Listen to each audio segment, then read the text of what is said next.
హిందూ పంచాంగం ప్రకారం కార్తీక మాసం నుంచి మకర సంక్రాంతి వరకు శబరిగిరిలో శివకేశవుల కుమారుడు శ్రీ మణికంఠుణ్ణి అయ్యప్ప మాల ధరించి దర్శించుకుంటారు. 41 రోజుల పాటు కఠినమైన నియమనిష్టలు, భక్తి శ్రద్ధలతో అయ్యప్ప దీక్షను కొనసాగిస్తారు.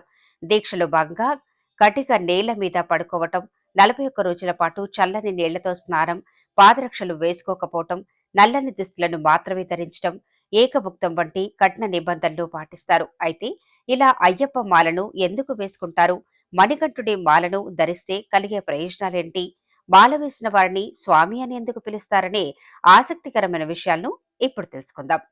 అయ్యప్ప స్వామి దీక్షను మణిమాలతో ప్రారంభిస్తారు. ఈ దీక్ష మండల కాలం 41 రోజుల పాటు కొనసాగిస్తారు. ఈ దీక్షలో ఉండేవారు రుద్రాక్ష, తులసి, చందనం, స్ఫటికం, పగడాలు, తామర పూసల మాలలను ధరిస్తారు.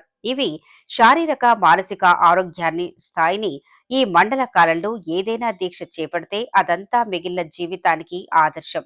శబరిమలలోని 18 మెట్లను ఎక్కి మణికంఠ స్వామి వారిని దర్శించుకోవటం ఈ దీక్షతో ముగుస్తుంది. ఈ కాలంలో ఎలాంటి హంగు ఆర్భాటాలు లేకుండా సామాన్య జీవనం గడపటం అలవడుతుంది. అయ్యప్ప స్వామి దీక్షలో ఉండే వారంతా నల్లని దుస్తులను ధరిస్తారు.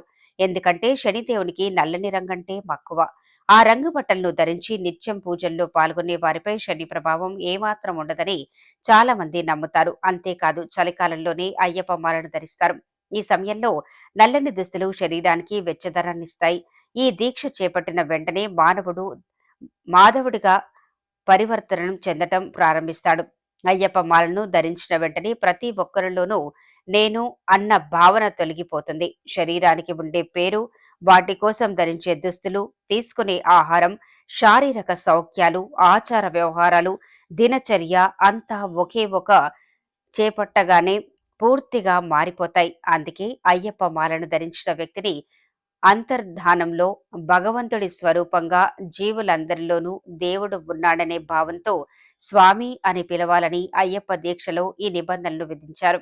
హిందూ ఆచారాల ప్రకారం సాధారణంగా కార్తీక మాసం నుంచి మకర సంక్రాంతి మధ్యలో 41 రోజుల పాటు అయ్యప్ప మాలను ధరిస్తారు. అయితే తల్లిదండ్రులతో ఎవరూ మరణించినా వారు కనీసం సంవత్సరం పాటు మాలను వేసుకోకూడదు. అలాగే భార్య మరణించిన తర్వాత 6 నెలల వరకు అయ్యప్ప దీక్షకు దూరంగా ఉండాలి.